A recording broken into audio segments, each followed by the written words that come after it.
Oui, monsieur le maire, mes chers collègues, je voulais juste en 2 mots, parce que je ne vais pas prendre les 5 minutes et je ne vais pas revenir sur l'intégralité des éléments qui ont été mentionnés, mais je trouve ça vraiment dommage que dans un contexte où vous avez acté vous-même, on le sait tous, qu'on n'a pas les éléments en fait pour proposer un budget digne de ce nom et des orientations budgétaires dignes de ce nom.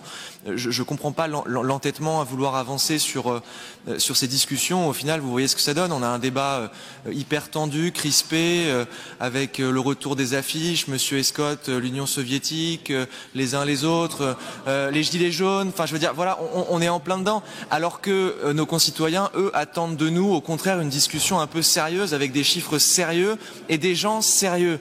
Alors, qu'est-ce que c'est le résultat de ce débat aujourd'hui, concrètement? C'est les gens qui nous regardent comprennent que les chiffres sont au moins opaques, si ce n'est carrément instables et inquiétants. Premier élément. Deuxième élément, moi je me mets derrière la caméra en streaming en ce moment. On se dit qu'avec la fébrilité affichée et l'énervement affiché par Madame Bichet dans sa réponse, qui est censée être un peu le baromètre financier de cette ville, on sent un baromètre pris dans les grands vents, dans une tempête qu'elle-même ne maîtrise plus très bien. Troisième élément, vous, monsieur le maire, lors de la prise de parole de Thomas Cazenave tout à l'heure, vous avez eu des expressions, je veux dire, physiques, mais je veux dire... on est dans la post-réalité, c'est-à-dire que c'est un coup la faute du gouvernement Barnier, qui a eu des orientations budgétaires que vous jugiez qui n'étaient pas les bonnes. Le lendemain, dans la phrase d'après, vous nous expliquez que c'est de la faute du président Emmanuel Macron d'avoir dissous l'Assemblée nationale. Et dans la troisième phrase, vous nous expliquez que c'est de la faute de vos oppositions qui ont baigné dans le Trumpisme.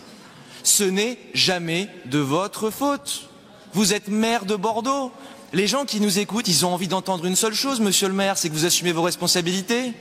C'est quand vous déclarez des choses, quand vous avancez des chiffres, quand vous affirmez des choses, qui sentent que le maire de Bordeaux, il est en pleine capacité de ses moyens, qu'il est en train de tenir la ville, qu'il maîtrise la situation.